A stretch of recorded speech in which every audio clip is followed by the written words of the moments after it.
चलिए सभी कोई थोड़ा ध्यान दे। आज हम लोग फिजिक्स का चैप्टर 1 प्रकाश का परावर्तन यानी reflection of light question bank हम लोग करेंगे। ठीक है, 2011 से लेकर के 2024 तक जितने भी सवाल पूछे गए हैं सबका सवाल जवाब हम लोग करेंगे। ठीक है, तो आइए समय ना गवाते हुए हम आगे बढ़ते हैं। प्रकाश का परावर्तन चैप्टर 1। ठीक है, देखिए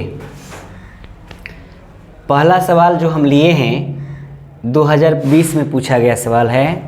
हालांकि यह क्लास पढ़ाते समय पूरा डिस्कशन किए थे हम, तो आज सामने जो सवाल है इस पर हम देखते हैं। ठीक है, देखिए पहला सवाल जो है कि दर्पण के सामने किसी भी दूरी पर स्थित वस्तु का प्रतिबिंब सीधा प्रतीत होता है तो वह दर्पण है। ठीक, 2020 में पूछा गया। तो ऑप्शन नंबर ए है केवल समतल। तो केवल समतल तो होगा नहीं, थोड़ा ध्यान दीजिएगा। हाँ, सभी को थोड़ा ध्यान दे। केवल समतल तो होगा नहीं और केवल अवतल तो होगा नहीं। पीछे इस पर ध्यान दीजिए। और केवल उत्तल तो होगा नहीं। तो मेरे पास एक ही राइट ऑप्शन बचता है, या तो समतल या तो उत्तल। तो इसका सही जवाब ऑप्शन नंबर डी होगा। ठीक है, यहाँ पर भी ध्यान दीजिए, पहले यहाँ पर ध्यान दीजिए। तो मतलब कहने का अर्थ है कि सीधा प्रतिबिंब प्राप्त करने के लिए समतल उत्तल यहाँ पर ऑप्शन के अकॉर्डिंग सही जवाब होगा। हालांकि आभासी प्रतिबिंब अवतल दर्पण में भी बनता है। ठीक है, चलिए आगे बढ़ते हैं, समय ना गवाते हुए आगे बढ़ते हैं। देखिए क्वेश्चन नंबर 2 है प्रकाश की किरणें गमन करती है। ठीक, तो टेढ़ा तो होगा नहीं, डायरेक्शन किसी भी दिशा में होगा नहीं, इनमें से कोई नहीं होगा। ठीक, तो इसका मतलब क्या? सही जवाब आपका ऑप्शन नंबर ए हो जाएगा, अर्थात कैसी रेखा में? सीधी रेखा में। ठीक है, चलिए आगे बढ़ते हैं। प्रकाश परावर्तन के कितने नियम होते हैं? तो एक होगा नहीं, तीनों नहीं होगा, चारों नहीं होगा, होता कितना है? 2। तो इसका सही जवाब ऑप्शन नंबर बी हो जाएगा। एक बात और, चलिए प्रकाश के अपवर्तन के भी नियम जो होते हैं वो 2 ही होते हैं। इतना ही नहीं, ध्वनि परावर्तन के भी, अगर सवाल कभी आ जाए कि ध्वनि परावर्तन के कितने नियम होते हैं तो उसका भी आंसर 2 ही होगा। इसका मतलब कि प्रकाश का परावर्तन हो चाहे अपवर्तन हो और चाहे ध्वनि का परावर्तन हो, कितने नियम होते हैं? 2 नियम। ठीक, आपतित किरण, परावर्तित किरण और आपतन बिंदु पर खींचा गया अभिलंब तीनों एक ही तल में होते हैं। और दूसरा नियम आपतन कोण परावर्तन कोण के बराबर होता है, मतलब कोण आई बराबर कोण आर। ठीक है, चलिए आगे बढ़ते हैं। क्वेश्चन नंबर आपका 4 है। अभी हम जो डिस्कस किए हैं प्रकाश के परावर्तन के नियम से या परावर्तन के नियम से निर्धारित होता है। क्लियर? क्या निर्धारित होता है? तो जाहिर सी बात है, आपतन कोण बराबर परावर्तन कोण, यानी कोण आई बराबर कोण आर। ठीक है, कोण आई बराबर कोण आर, आपतन कोण बराबर परावर्तन कोण। ये होगा नहीं, यह भी नहीं होगा और यह भी नहीं होगा। ठीक है, तो इसका सही जवाब ऑप्शन नंबर ए होगा। ठीक है, इसका सही जवाब ऑप्शन नंबर ए हो जाएगा। चलिए आगे बढ़ते हैं, समय ना गवाते हुए फटाफट आगे बढ़ते हैं। देखिए क्लास में डिस्कशन किया गया था, बिल्कुल किया गया था कि प्रकाश तरंग का उदाहरण है वेव। तो इसमें हम बताए थे प्रकाश अनुप्रस्थ तरंग भी होता है, ठीक है। अनुप्रस्थ के अलावे विद्युत चुंबकीय तरंग भी होता है जिसको कहते हैं इलेक्ट्रोमैग्नेटिक वेव, विद्युत चुंबकीय तरंग, ठीक, विद्युत चुंबकीय तरंग। एक बात यहाँ से जरूर समझिएगा, तो अनुप्रस्थ तो यहाँ पर है नहीं, यहाँ पर अनुप्रस्थ तो है नहीं, तो हम किस पर क्लिक मारेंगे, विद्युत चुंबकीय। तो इसका सही जवाब जो होगा ना, विद्युत चुंबकीय तरंग हुआ। ध्वनि तरंग अनुदैर्ध्य में चला जाता है, परावैगनी किरणें ये जो होती हैं वो डिफरेंट होती हैं और इनमें से होगा, इनमें से कोई नहीं होगा। तो इसका सही जवाब डायरेक्ट विद्युत चुंबकीय तरंग। एक बात यहाँ से और समझिए, विद्युत चुंबकीय तरंग वैसी तरंगें होती हैं जिसको गमन करने के लिए माध्यम की आवश्यकता नहीं भी पड़े तो गमन करेगी। मतलब कि कोई माध्यम नहीं भी रहेगा तब पर भी गमन करेगी, और माध्यम रहेगा तब पर भी गमन करेगी। इलेक्ट्रोमैग्नेटिक वेव एक ऐसा तरंग होता है जो माध्यम होना जरूरी नहीं होता है, ठीक है, विद्युत चुंबकीय तरंग, ठीक है। चलिए आगे बढ़ते हैं। नेक्स्ट आपका क्वेश्चन सामने है कि समतल दर्पण, समतल दर्पण, ध्यान दीजिएगा थोड़ा, क्वेश्चन नंबर 6, समतल दर्पण द्वारा बना प्रतिबिंब होता है। तो जैसा कि हम लोग पढ़े थे, यह सवाल 2015 के साथ साथ 16 में भी पूछा गया है, ठीक है।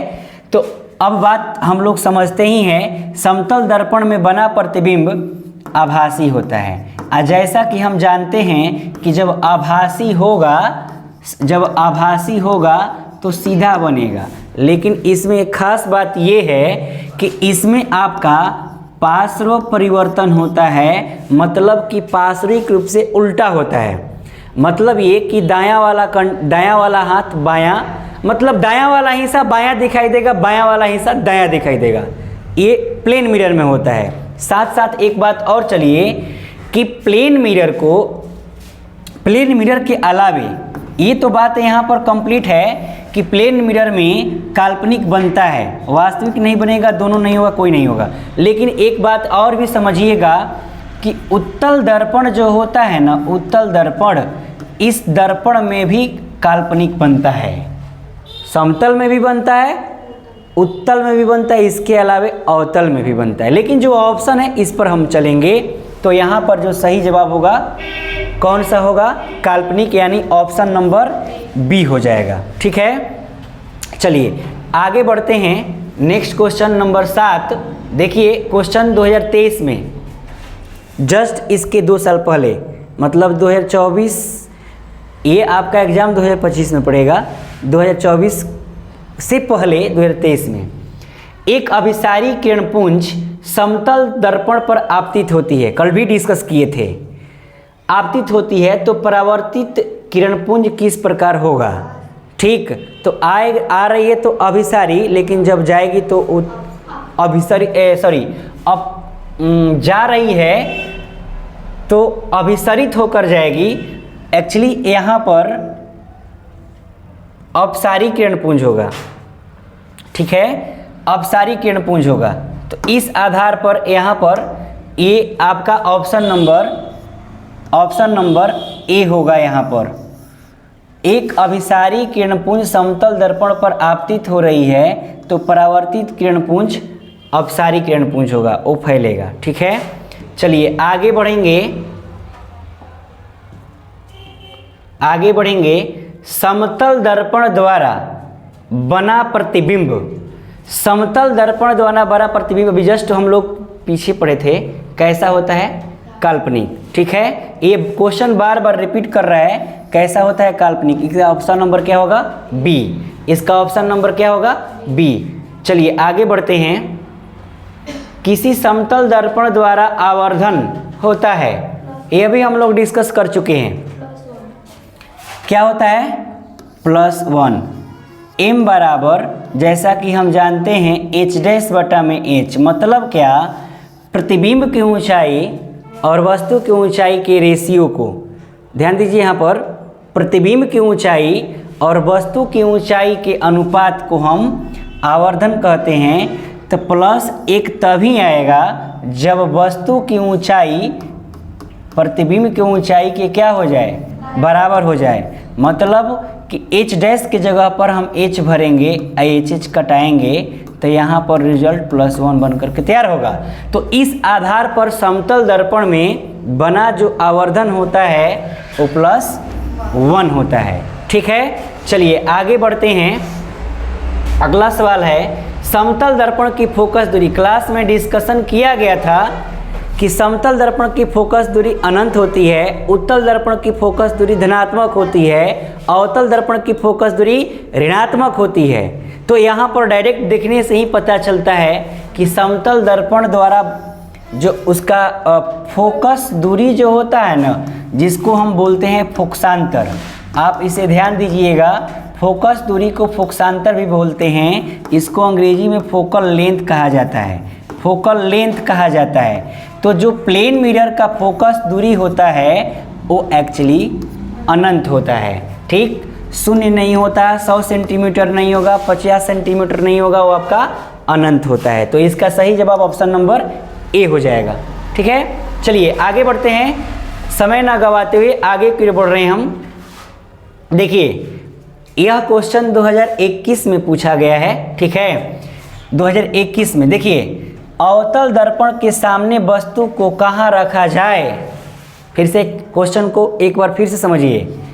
अवतल दर्पण के सामने वस्तु को कहाँ रखा जाए ताकि प्रतिबिंब उल्टा के साथ साथ, उल्टा होगा तो जाहिर सी बात है वास्तविक होगा, और जब वास्तविक होगा तो उसके अनुसार यहाँ पर ये कंडीशन दे रहा है इक्वल, मतलब क्या, समान। जितना वस्तु उतना ही प्रतिबिंब इक्वल आकार का बने। तो अब बताइए एक ही वो कंडीशन होता है जिसमें इक्वल बनता है, और वह कंडीशन वक्रता केंद्र वाला होता है। यानी ध्रुव पर तो होगा नहीं, ध्रुव पर होगा नहीं, अनंत पर होगा नहीं, होगा तो क्या होगा, वक्रता केंद्र पर। हम डिस्कशन किए थे कि यहाँ पर सी मानते हैं, यहाँ पर हाफ मानते हैं, यहाँ पर मतलब फोकस मानते हैं। तो यह एक ऐसा कंडीशन है जिस पर वस्तु का प्रतिबिंब जो होता है ना, वस्तु के एकदम इक्वल होता है लेकिन उल्टा होता है। तो एकमात्र ऐसा कंडीशन, ठीक, जहाँ पर बताए थे हीरो हीरोइन वाला कंडीशन, मिलन स्थल सेम होता है लेकिन हालांकि अपोजिट डायरेक्शन में होता है। तो इसका जो सही जवाब होगा ऑप्शन नंबर सी होगा। चलिए आगे बढ़ेंगे। ठीक, अगला सवाल है आपका 12 नंबर। उत्तल दर्पण में बना प्रतिबिंब, उत्तल दर्पण में बना प्रतिबिंब काल्पनिक तो होता ही है लेकिन कैसा होता है। तो काल्पनिक होगा तो एक बात फिक्स है कि सीधा होगा। जैसा कि हम जानते हैं कि वाहनों के साइड मिरर में अगर हम उत्तल दर्पण लगाएं तो पीछे से आने वाली वस्तुओं को, बड़े बड़े जितनी सारी ट्रक बसें होती है उतना बड़ा बड़ा होता है लेकिन उसमें छोटा प्रतिबिंब दिखाता है, सीधा भी बनाता है। इसका मतलब क्या कि काल्पनिक तो बनाता है तो छोटा बनाता है, सीधा और छोटा बनाता है। तो यहाँ पर ऑप्शन में सीधा तो है लेकिन छोटा नहीं है। तो याद रखेंगे कि छोटा को हराश्रित बोलते हैं, छोटा को हराश्रित बोलते हैं। यहाँ पर टाइपिंग थोड़ा मिस्टेक है। आवर्धित को बड़ा बोलते हैं, यह नहीं होगा। आवर्धित को बड़ा बोलते हैं, नहीं होगा। हराश्रित यहाँ पर होगा और सीधा तो है ही, हराश्रित होगा। तो इसका सही जवाब जो होगा ऑप्शन नंबर सी होगा। क्लियर है? चलिए समय ना गवाते हुए आगे की ओर बढ़ते हैं। सवाल नंबर 13 आप सभी के सामने ये जानकारी है ही, डायरेक्ट प्लस वाला, बशर्ते बराबर के एक साइड में 1/f होना चाहिए और बराबर के एक अदर साइड में 1/v प्लस 1/u होना चाहिए। तो जहाँ पर वैसे आपका कंडीशन दिखाई दे, मतलब क्या कि 1/f बराबर 1/v प्लस यू, मतलब एक साइड 1/f होना चाहिए और एक साइड 1/v प्लस 1/u अथवा 1/f बराबर 1/u प्लस 1/v यदि ऑप्शन में कहीं a और b दे तो ऑप्शन तीसरा बनेगा a और b दोनों। क्यों? क्योंकि प्लस में वैल्यू चेंज नहीं होता है, दाएं बाएं दे सकता है, पहला में यदि यह दे दे, दूसरा में यह दे दे या तीसरा में a और b दोनों दे दे तो आपका सही जवाब सी होगा। लेकिन वैसा कंडीशन यहाँ पर नहीं है, a और b वाला नहीं है। वो डायरेक्ट देखने से लगता है कि एक तरफ 1/v है और एक साइड में 1/f है, एक साइड में 1/v प्लस 1/u है। बाकी यहाँ पर देखने से 1/f वाला नहीं कंडीशन है, यहाँ पर हम कट कर दे रहे हैं। तो 1/f भी है तो यहाँ पर क्या है? माइनस है। तो इसलिए आपका बी, सी और डी नहीं होगा, इसका सही जवाब ऑप्शन नंबर ए होगा। ठीक है, चलिए आगे बढ़ते हैं। नेक्स्ट क्वेश्चन, अगला क्वेश्चन 14 नंबर। दाढ़ी बनाने के लिए कौन सा दर्पण का प्रयोग होता है?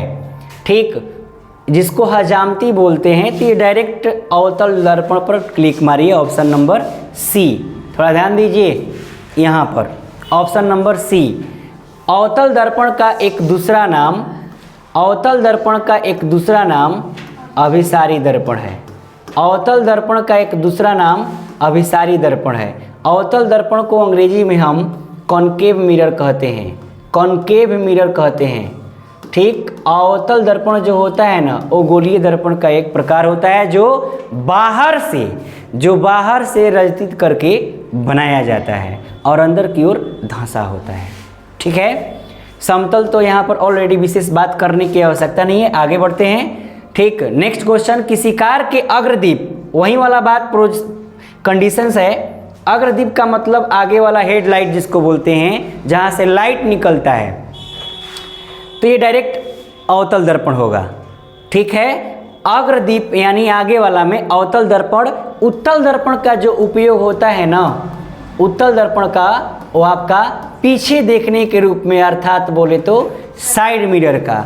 समतल दर्पण के उपयोग की बात करें तो ये होता है चेहरे देखने, यानी जिसको हम बोलते हैं अपना मतलब चेहरे देखने में। इसके अलावा पेरियोस्कोप या अन्य जगहों पर उसका इस्तेमाल होता है। समतल या तो उत्तल ऑप्शन ये कन्फर्म नहीं है, इसमें कन्फ्यूजन। मेन बात option number A. Next question, किस दर्पण का उपयोग, अभी तुरंत डिस्कस किए हैं, किस दर्पण का उपयोग पश्च दृश्य मतलब पीछे वाला दृश्य देखने के लिए उपयोग में किया जाता है? तो आपका आंसर डायरेक्ट उत्तल दर्पण होगा। ध्यान देंगे, उत्तल दर्पण को अंग्रेजी में कॉन्वेक्स मिरर कहते हैं। इसका अन्य नाम अपसारी दर्पण है। इसका एक अन्य नाम अपसारी दर्पण है। ठीक है, अपसारी दर्पण है। और एक यहाँ से अवतल दर्पण, यहाँ पर कटिंग पॉइंट, विशेष कुछ बातें नहीं करना है, उत्तल दर्पण इसका सही जवाब होगा। चलिए आगे बढ़ते हैं। ठीक, अगला है सवाल नंबर 17, 2019 से पूछा गया सवाल। देखिए, नई कार्तीय परिपाटी अनुसार दर्पण के सामने रखे गए बिंब की दूरी ली जाती है। अगर सामने की बात आए तो बाईं ओर होता है, सामने की बात आए तो बाईं ओर होता है। ठीक, तो बाईं ओर का मतलब नेगेटिव में जाएगा, धनात्मक नहीं होगा, ए और बी दोनों नहीं होगा, इनमें से कोई नहीं होगा। अर्थात यह भी गलत, सही जवाब ऋणात्मक यानी माइनस में होगा। ठीक है, तो इसका सही जवाब ऑप्शन नंबर बी हो जाएगा। आगे बढ़ते हैं, सवाल नंबर आपके सामने है 18। ठीक, देखिए, निम्न में से किस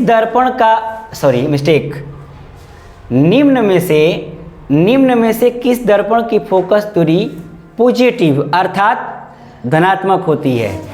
तो ऑलरेडी उत्तल दर्पण।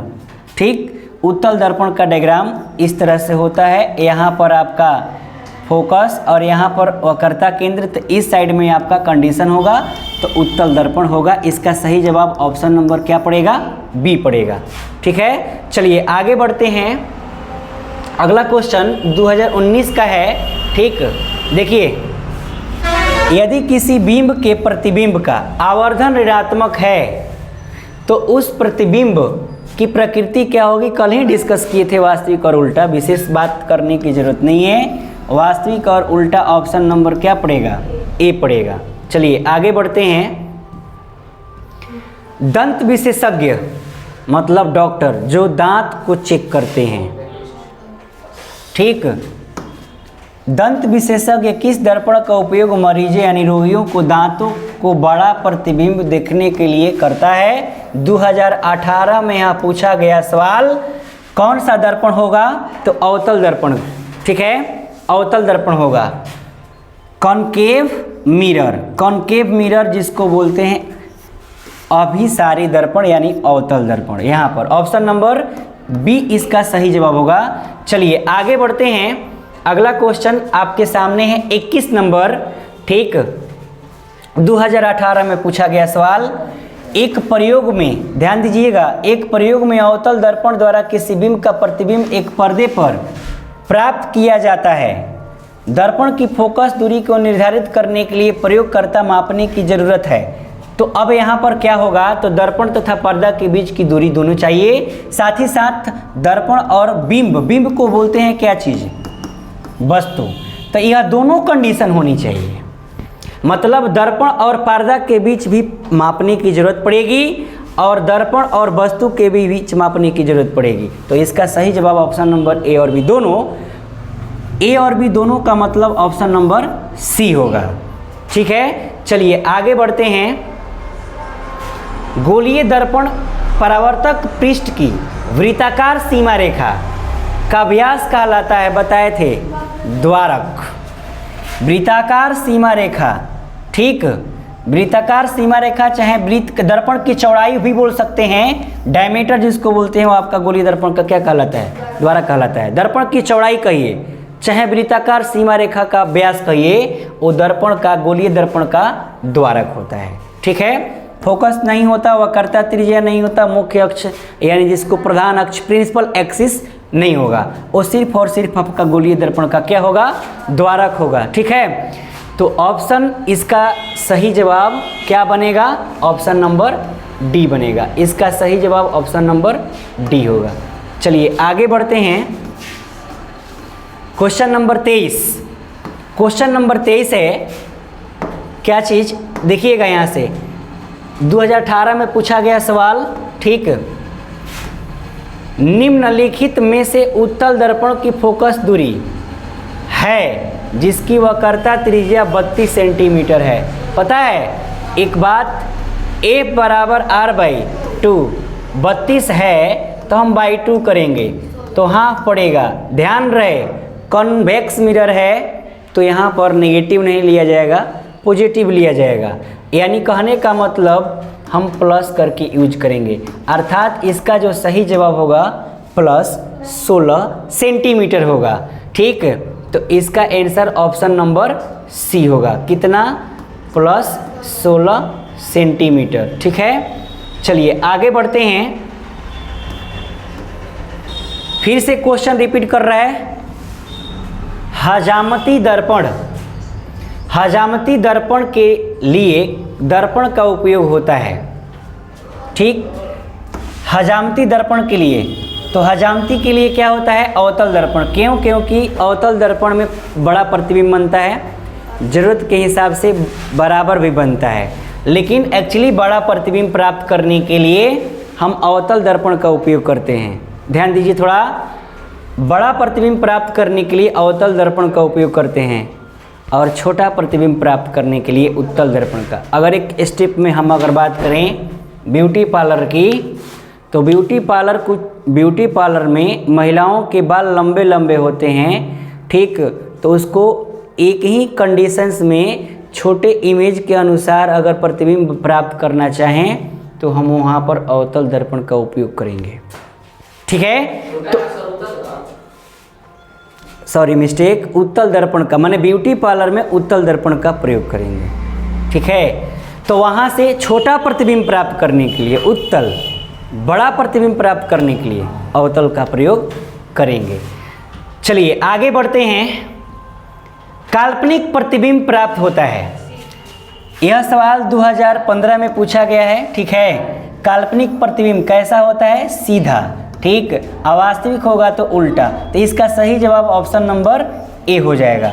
ठीक है, चलिए आगे बढ़ते हैं, समय न गवाते हुए आगे फटाफट बढ़ते चले जा रहे हैं। देखिएगा यहाँ से गोलीय दर्पण के फोकसांतर मतलब फोकस दूरी, वक्रता त्रिज्या यानी आर के बीच में क्या रिलेशन होता है? तो एफ बराबर आर बाई 2 अथवा आर बराबर 2f। देख लीजिए दोनों में से कौन ऑप्शन सामने नजर आ रहा है। तो आपका पहला ऑप्शन नंबर ए 2023 में पूछा गया सवाल, इसका सही जवाब ऑप्शन नंबर ए होगा। चलिए आगे बढ़ते हैं। ठीक, आगे बढ़ते हैं क्वेश्चन नंबर 27। किसी बिंब का अवतल दर्पण द्वारा प्रतिबिंब आभासी, थोड़ा ध्यान दीजिएगा, प्रतिबिंब आभासी सीधा और बड़ा, कल भी बताए थे। प्रतिबिंब आभासी सीधा और आवर्धित जिसको बड़ा बोलते हैं, ठीक, पाया गया तो वस्तु की स्थिति कहाँ होनी चाहिए? तो दर्पण के ध्रुव और मुख्य फोकस के बीच या फोकस और ध्रुव के बीच, ध्यान देंगे फोकस और ध्रुव के बीच। तो इसका सही जवाब ऑप्शन नंबर क्या होगा? डी, दर्पण के ध्रुव और फोकस के बीच। आभासी प्रतिबिंब प्राप्त करने के लिए और बड़ा प्राप्त करने के लिए एकमात्र ऐसा कंडीशन जो ध्रुव और फोकस के बीच या फोकस और ध्रुव के बीच। ठीक है, चलिए आगे बढ़ते हैं। अगला सवाल है, देखिए 28 नंबर क्वेश्चन है कि किस दर्पण, ध्यान दीजिएगा, किस दर्पण में दूर की वस्तु का प्रतिबिंब सदैव सीधा होता है? फिर वही बात आया, सदैव सीधा की बात आएगी, या तो समतल या तो उत्तल। तो सो इसका सही जवाब ऑप्शन नंबर डी होगा। ठीक है, चलिए आगे बढ़ते हैं। अगला क्वेश्चन 29 है, अवतल दर्पण की फोकस दूरी, ये एकदम आसान है, रिपीट कर रहा है, बस कुछ नहीं, क्या होती है? ऋणात्मक। ऑप्शन नंबर बी हो जाएगा। चलिए आगे बढ़ते हैं। किस दर्पण से हमेशा छोटा प्रतिबिंब प्राप्त होता है? फिर रिपीट कर रहा है क्वेश्चन, कौन सा दर्पण होगा? उत्तल दर्पण। ऑप्शन नंबर ए सही जवाब होगा। नेक्स्ट क्वेश्चन की बात करते हैं, क्वेश्चन नंबर 31। ठीक, किसी दर्पण की फोकस दूरी चिन्हों की परिपाटी के अनुसार यदि ऋणात्मक मानी जाए, ऋणात्मक यानी नेगेटिव मानी जाए, तो उसका सही जवाब क्या होगा? मतलब वो किस दर्पण को बोलते हैं? तो अवतल दर्पण को। ऋणात्मक अवतल, अनंत कहे तो समतल, धनात्मक कहे तो उत्तल। यहाँ पर ये बात, ये सभी नहीं होगा, ऑप्शन नंबर क्या होगा? बी होगा। चलिए आगे बढ़ेंगे, समय ना गवाते हुए। 2023 में पूछा गया सवाल, अगला क्वेश्चन नंबर जो है ना आपका 32, अवतल दर्पण में आवर्धित, फिर यह क्वेश्चन रिपीट कर रहा है। आवर्धित प्रतिबिंब बनाने के लिए वस्तु को हम कहाँ रखते हैं, यानी कहाँ रखा जाता है? तो फोकस और ध्रुव के बीच। ऑप्शन नंबर इसका ए होगा। ठीक, चलिए आगे बढ़ते हैं। Question number 33। ठीक, क्वेश्चन नंबर 33 देखिए, किसी गोलीय दर्पण की फोकस दूरी +20 सेंटीमीटर है।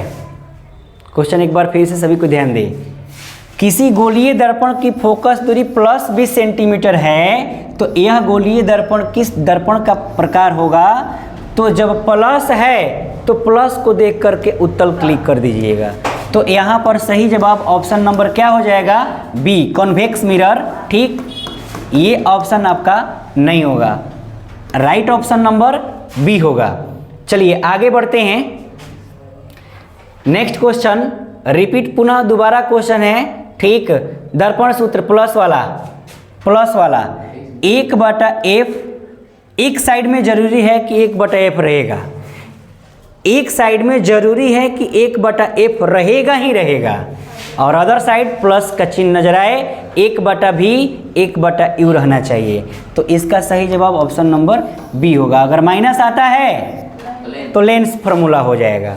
चलिए आगे बढ़ते हैं। नेक्स्ट क्वेश्चन अगला है 35 नंबर। यह भी सवाल 2023 में पूछा गया। ठीक, ध्यान दीजिए यहाँ पर, निम्नलिखित में से किस दर्पण द्वारा वस्तु का आभासी, आभासी का मतलब सीधा, अब ये नहीं कह रहा है कि छोटा या बड़ा, बस केवल ये कह रहा है कि सीधा मतलब आभासी। तो यहाँ पर देखिए, हमने कभी कहा था, ट्रिक पर आइए, सब अवछो उच्छो, सब अवछो उच्छो। एक बार इसको रिवाइज करते आगे बढ़ेंगे। स से समतल दर्पण में बनता है बराबर प्रतिबिंब, अ से अवतल दर्पण में ब से बड़ा ब से बराबर बनता है और साथ ही साथ छोटा भी बनता है। उत्तल में हमेशा छोटा बनता है।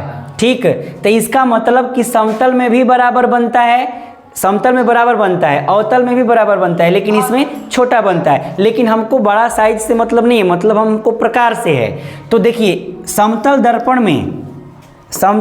में आभासी बनता है, अवतल दर्पण में भी आभासी बनता है, अवतल दर्पण तो ऑलरेडी आभासी बनाता है। इसका मतलब कि वो बातें तीनों पर लागू होती है। तो इनमें इसका सही जवाब होगा, यानी समतल में भी होगा, उत्तल में भी होगा, अवतल में भी। तो इसका सही जवाब option number D, all of these, अर्थात इनमें से सभी जवाब होगा। ठीक है, चलिए आगे बढ़ते हैं। अगला क्वेश्चन 35 हो गया। ठीक है, अब अगला क्वेश्चन जो भी हम लिए हैं वो आपका 2024 और 2018 में पूछा गया, अर्थात बोले तो पिछला साल। पता नहीं स्क्रीन पर दिखाई दे रहा होगा कि नहीं, इसको हम कट कर करके यहाँ पर यूज किए। देखिए थोड़ा, देखिए यहाँ पर, हाँ 18 में भी 24 में भी, अर्थात पिछला साल। ठीक, यदि किसी बिंब के प्रतिबिंब का आवर्धन ऋणात्मक है तो उस प्रतिबिंब की प्रकृति क्या होगी, तो वास्तविक और उल्टा। यह भी क्वेश्चन पीछे से रिपीट किया हुआ है। समय न गवाते हुए नेक्स्ट क्वेश्चन आगे है। देखिए, यह भी क्लास में हम डिस्कस किए थे, क्या कि फोकस से ध्रुव की ओर आने पर अवतल दर्पण में आवर्धन का मान क्या होता है, बढ़ता है कि घटता है, तो कि अचर रहता है, कि इनमें से कोई नहीं। तो ना अचर रहता है और ना ही इनमें से कोई नहीं, ना ही घटेगा, वो केवल और केवल बढ़ेगा। तो इसका सही जवाब ए हो जाएगा। ठीक, अगला इसी में क्वेश्चन है, इसी में दो क्वेश्चन अटैच कर दिए हैं। क्या है अगला क्वेश्चन, एक अवतल दर्पण, यहाँ पर नंबरिंग नहीं है, कोई बात नहीं, यहाँ पर ध्यान दीजिएगा। एक अवतल दर्पण के प्रधान अक्ष पर, एक अवतल दर्पण के प्रधान अक्ष जिसको बोलते हैं प्रिंसिपल एक्सिस यानी मुख्य अक्ष पर एक रिंग रही चीटी, मतलब चीटी चल रही है और उसका प्रतिबिंब सीधा बन रहा है, मतलब प्रतिबिंब सीधा है और ध्रुव की ओर बढ़ रही है। तो बढ़ता ही जा रही है या बढ़ता ही जा रहा है, तो चीटी की गति की डायरेक्शन क्या होगी, मतलब दिशा क्या होगी। ठीक, आभासी प्रतिबिंब प्राप्त करने के लिए फोकस से ध्रुव की ओर। तो इसका सही जवाब फोकस से वक्रता केंद्र की ओर नहीं होगा, फोकस से ध्रुव की ओर, यही सही जवाब है। ध्रुव से फोकस की ओर नहीं होगा, इनमें से कोई नहीं होगा, अर्थात ऑप्शन नंबर बी पड़ेगा। ठीक है, फोकस से ध्रुव की तरफ। नेक्स्ट क्वेश्चन आगे बढ़ते हैं। ठीक, अगला सवाल, यह भी सवाल आप ध्यान दीजिएगा कि फोकस दूरी 10 सेंटीमीटर के अवतल दर्पण द्वारा उत्पन्न आवर्धन धनात्मक होगा यदि वस्तु की दूरी का मान 10 सेंटीमीटर से ज़्यादा, 10 सेंटीमीटर से कम और 20 सेंटीमीटर से अधिक। तो यहाँ पर कम, क्योंकि दर्पण में आपका m बराबर -v/u होता है। हालांकि यहाँ पर आवर्धन धनात्मक प्राप्त करवाना है, तो बस एक और फार्मूला होता है ना, m बराबर h डैश बटा में क्या होता है, h होता है, h डैश बटा में h होता है। तो हालांकि अगर हम अवतल दर्पण द्वारा उत्पन्न यहाँ पर फोकस दूरी की बात किया जाए तो ऑलरेडी 10 सेंटीमीटर से कम हम क्लिक करते हैं, 10 सेंटीमीटर से कम ही होगा। ठीक है, अब आगे बढ़ते हैं। ठीक, अगला क्वेश्चन थोड़ा ध्यान दीजिएगा, यह भी 2024 में पूछा गया और 13 में भी। किसी बिंब का अवतल दर्पण द्वारा बना प्रतिबिंब, बिंब का मतलब वस्तु होता है, बिंब का अर्थ वस्तु होता है, अवतल दर्पण द्वारा बना इमेज आभासी सीधा बड़ा पाया गया तो वस्तु की स्थिति कहाँ होनी चाहिए। ये भी क्वेश्चन रिपीट, ध्रुव और फोकस के बीच, अच्छा है, फोकस और ध्रुव के बीच, फोकस और ध्रुव के बीच। चलिए आगे बढ़ते हैं। एक प्रकाश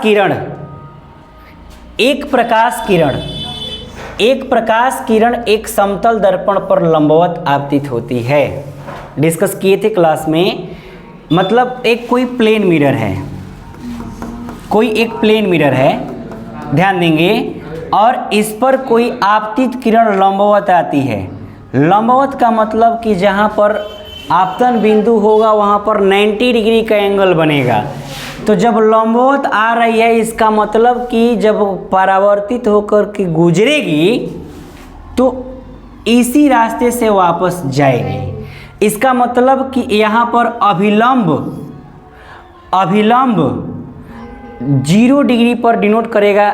ठीक, 90 डिग्री यहाँ पर नहीं होगा। ठीक है, यहाँ पर जब एक ही पॉइंट पर कंडीशन ऐसा होता है तो 90 डिग्री नहीं माना जाता है, वहाँ पर 0 डिग्री माना जाता है। तो सो इसका जो आंसर बनेगा ऑप्शन नंबर डी बनेगा।